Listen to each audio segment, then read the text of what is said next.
Rev up your engines!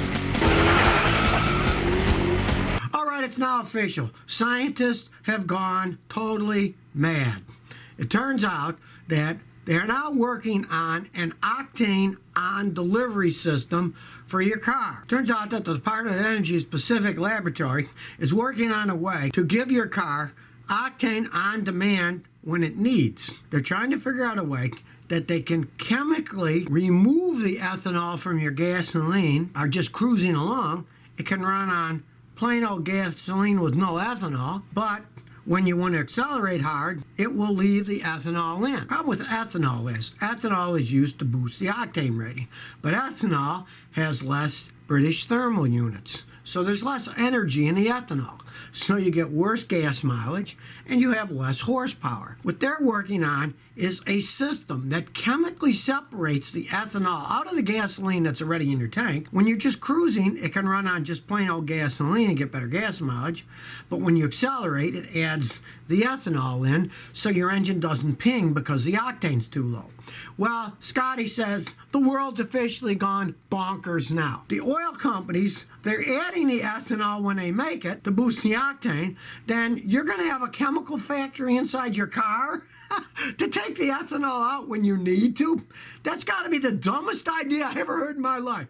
Now, if you really want to do that, sure, it would be easy. It would be a bigger pain in the butt, but it would make a lot more sense than having a chemical factory in your car. All you would have to do is have one tank that has the ethanol in it and the other tank that has just gasoline. Now, you would have to fill both tanks, but in the olden days, a lot of cars like Jaguars, they had saddle tanks because they wanted to have the car even, so they had one tank on the left and one tank on the right. Some of the Mustangs still have saddle tanks, keep the weight distribution better, so you could have ethanol in one, gasoline in the other, and the computer could figure out when it needed to mix it. Now, that's complicated enough. If they made a car that had a chemical factory on board that would take the ethanol out and sometimes they add it in, these guys have lost their marbles. They really have. Why on earth would you add it in the factory for the gasoline, but then have your car take some of it out at certain times? This is indeed the height of madness these days.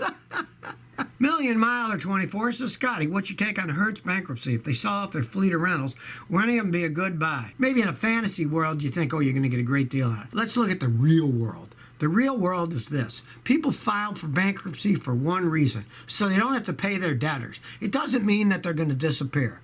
I can just about guarantee you Hertz is not going to disappear as a company. They would probably just renegotiate everything, screw people over that they owe them money. I don't like buying rental cars. I got a whole video on why not to buy a rental car. I rent cars all the time. I do business, fly somewhere. I'm not driving out of the time or the patience to be driving all over the world, so I fly in an airplane and I rent a car when I get there. When I rent those cars, I drive the heck out of them. And so do most people. They usually have the heck beaten out of them. And how are they maintained? Hardly at all. Yeah, maybe they got teenage kids changing the oil or something in them, but I've been in many rental cars that check engine lights were on. They needed servicing that were never done, and the oil doesn't get changed all that often. I would never buy a rental car.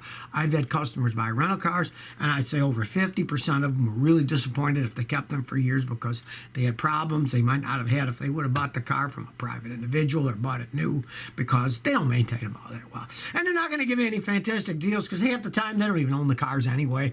Bankruptcy these days is just a way of getting out of paying people that you owe money to. It's all legal shenanigans. I don't think anything is going to help you out. If they did go bankrupt, they would probably just rewrite something or other and continue renting cars to people when people start flying again and renting cars. But I don't think there's going to be any fantastic deals for anybody. Karen Joe 93 says, I'm looking at a 2002 Honda Accord 4-door EXL with 203,000 miles for $2,000. Is that a good deal? Let's look at, put on our thinking caps. It's an 18-year-old car. You get no warranty.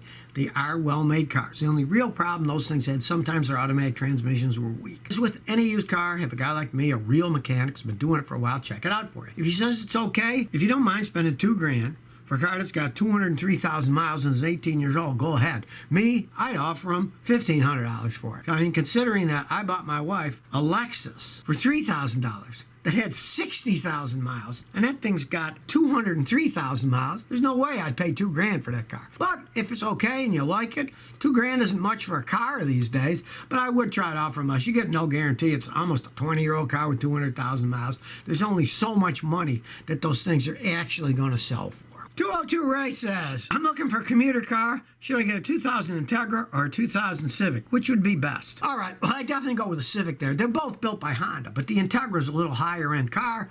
They're both 20 years old. 2000. This is 2020. They're both 20-year-old cars, and if they were made early, they're actually 21-year-old cars. They go by year models and when they make them and stuff, so they could both be 21 years old. The Civics generally are less maintenance. The parts are a lot cheaper, so if you want a commuter car, definitely get the Civic. I've had people buy 20-year-old used Acuras, and a lot of times they bid them in the rear end, especially if they're higher mileage. Parts cost more. They're faster cars, therefore they wear out faster. Go with the Civic, definitely, if you want a good commuter car, and it checks out by a mechanic when he looks at it before you buy it. Howard, Hong Kong says, should we not rev engines high when AC is turned on? In the olden days, they actually had cutoff switches that if your car went too many RPMs, it would turn the AC compressor off.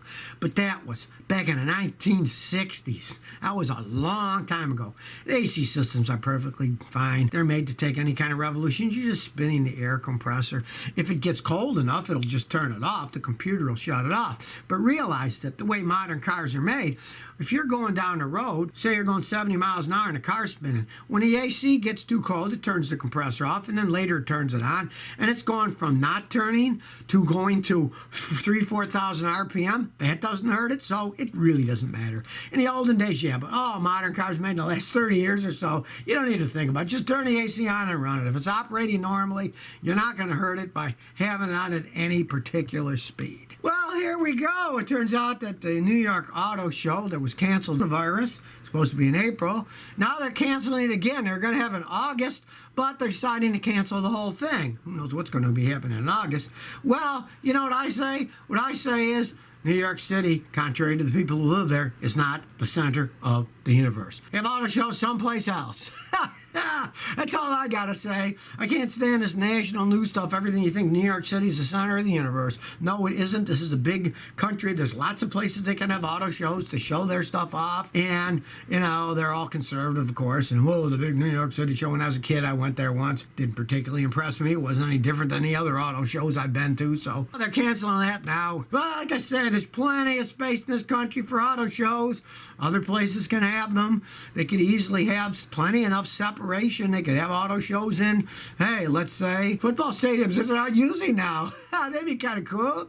They could certainly space the people on the football field far enough apart or wherever they want. The cars can easily be put so many feet apart. You know, that's not that hard to do. It sounds like a simple thing to do, but I guess that's too complicated for people in New York City to figure out. I'm glad I live in Texas, let me tell you. I grew up in New York, and there's no way I'd ever go back and live there. You may not have known it, but in the 1960s, GM was toying out with the idea of V12 engines. Cadillac built 6 V12 engine prototypes in the 1960s, and they were trying them out because they started thinking bigger, more power, and all this stuff. What they found out in 1963 was that even though they tried different size V12 engines from 7.4 to 8.2 liters, that their existing 7-liter V8 put almost the same horsepower out as these V12s did. Jaguar sold some V12 cars. In Jaguars, they were rolling piles of garbage, and they didn't put out that much horsepower. I'll never forget when I worked on them, I thought, oh, wow, great. I'm going to get to work on this V12 Jag, and I'm going to see how fast it is. The thing was a dog. It wasn't that fast. Just because you put more cylinders doesn't necessarily mean that the engine is going to be that fast. Even GM and all the mistakes that they made in the past, they realized V12, not a way to go. And a lot of what did it was they were coming out with the Eldorado, which was a front-wheel drive, and they couldn't figure out how they could fit this V12 in sideways for front-wheel drive. So that kind of nixed the whole idea. So people have ideas that think, oh, 12 cylinders is more powerful. Not necessarily. A lot more complexity, but not all that much extra power over a V8. I mean, now they're even giving up with V8s. They're going to V6s and turbocharged four-cylinder engines. But back in the day, Cadillac had made some in the 60s, and they found out that, gee, they didn't have all that much horsepower. So even GM decided, well, we'll scrap that idea. So they never really made any for mass production because they saw that, not that much more power, a lot more complexity, won't fit in a compact design. So goodbye V12. And now, only really exotic things will have that. What does it matter when you're paying $1 million for a car, whatever's in it? It's so small production, and you don't care about gas mileage if you're that rich, so it doesn't really matter. So if you never want to miss another one of my new car repair videos, remember to ring that bell.